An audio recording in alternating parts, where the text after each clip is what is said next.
大家好，这里是穷奢极欲，一个离不开钱的频道。新冠疫情前后延烧了3年多，人们好不容易摆脱防疫的压力，却面临紧接而来的经济变局，娱乐活动因此成为人们的情绪出口。像前阵子热门的泰勒斯经济学，而经典文学著作《魔戒》近期也在台湾与中国掀起的一本大战，背后都有一个重要的概念，那就是 IP。本期影片就要来聊聊 IP 这回事，为何成为后疫情时代的重要经济象征。这里说的 IP 是智慧财产的英文缩写，它涵盖的范围相当广泛，只要是人类智慧的产物，几乎都能纳入 IP 的范围，并在不同年代设有不同的法规来保障持有的权益。在进入主题之前，我们要先带来一款产品。没错 ，Surfshark VPN 时间又到了，这是当前市面上 CP 值最高的 VPN 产品，在超过100个国家设有3200台伺服器，让我们轻松切换 IP 地址，保护我们使用公共 WiFi 时不会被有心人窃取个资。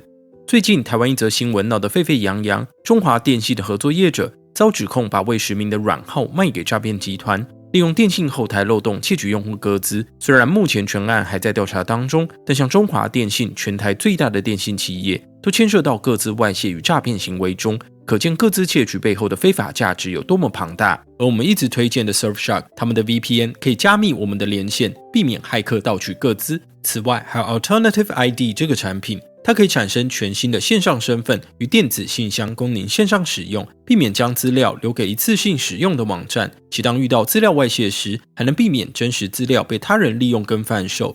说了这么多，有兴趣的朋友，连结我都放在下方说明栏了。穷奢专属优惠，立即点击网址，输入优惠代码即可获得额外3个月的免费。现在就使用 Surfshark VPN 吧。话说回主题 ，IP 这个名词近年在中文语境出现变化，只要受到粉丝喜爱的创作，无论是动漫、电玩还是戏剧，甚至是粉专与网红都在此列。而这也连带催生出成熟的商业模型，并可粗分成2块。分别是授权方与被授权方，其中又细分成 IP 权利人、代理商与权利使用人。假如一部动画爆红，就会有众多商品围绕着该 IP 而生，衍生的商业价值为 IP 创造出来的经济效应，甚至能打破时间框架。不断重播的经典宫斗剧《后宫甄嬛传》就是最好的例子。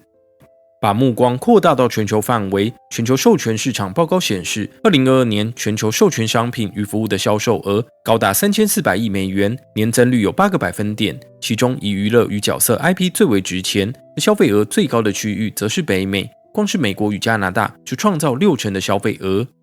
细数全球最值钱的角色 IP， 第一名是来自日本的宝可梦，接着是米奇、维尼与星际大战等知名 IP。这些经典作品老早就是许多人日常生活的一部分，而后疫情时代的泰勒斯演唱会却把 IP 经济再推上另一道高峰。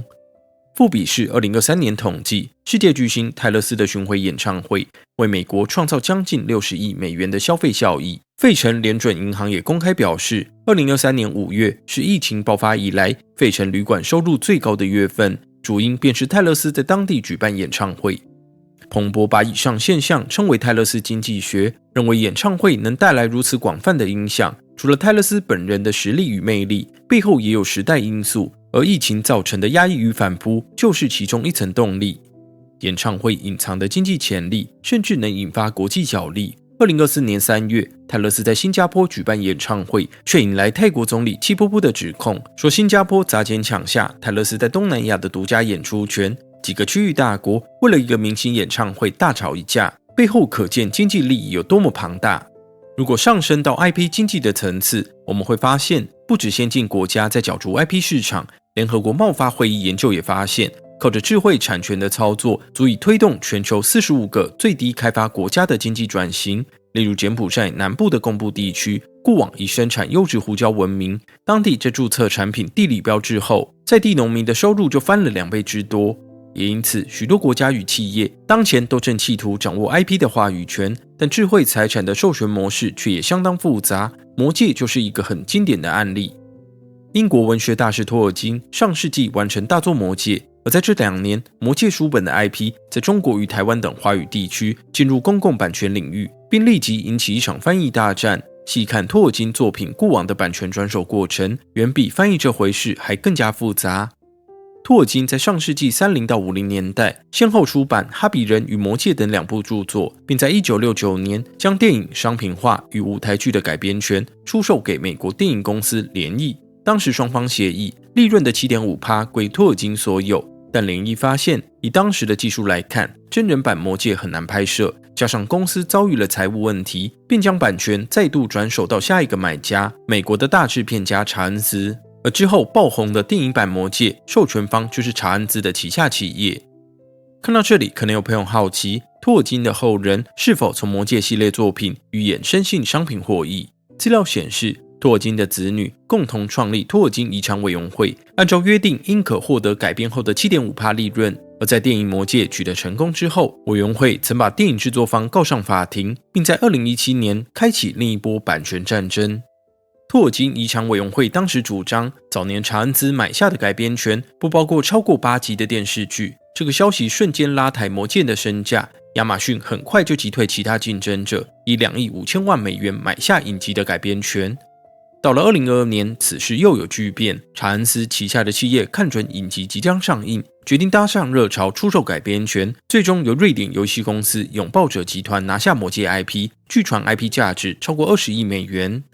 有参与近年魔戒版权诉讼的律师回忆，这是他看过最复杂的案件，也凸显出娱乐文化的快速发展将持续提升 IP 的价值。有专家认为，虽然当前经济前景不明，但专攻粉丝信仰程度的 IP 经济，反而能因为贴近人心，突破实物资产的僵局，逐渐完善的权利保护制度，也提供创作者更多的动力。但也有人质疑，这套看似完美的商模背后也隐藏更多的严重问题。我们前面提过 ，IP 经济的重点是多重变现的能力。对行销方来说，找到优质的原创文本，能大幅提升后续获利的可能性。但这也代表复制与改编热门的 IP 才是资方眼中的必胜套路。以中国为例，当地在几年前掀起一波网络小说的改编风潮，无论是电影、电视剧或甚至舞台剧，都在强占 IP 资源。有主办商坦言，光是卖原作粉丝就能带来至少30%的票房收入，足以回收制作成本。手游领域也有数据证实，有无 IP 的收入差距多达1倍。然而在群卖情环的风潮之下，无脑追捧 IP 却在快速变现之后，导致相关作品的制作越来越粗糙。而在业界过度仰赖既有的大型 IP 之下，也不断削弱产业内的原创能力。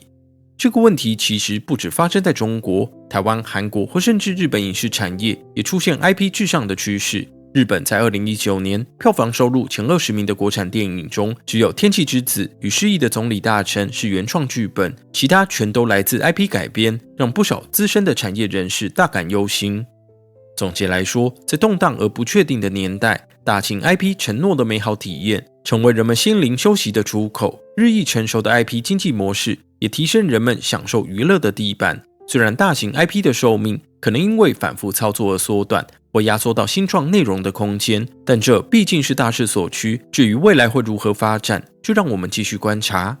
好了，这集的重奢就到这里。对这个话题有兴趣的朋友，不妨在下面留言聊聊你们的想法，也欢迎追踪我们的脸书与 IG。我们下一集再见，拜拜。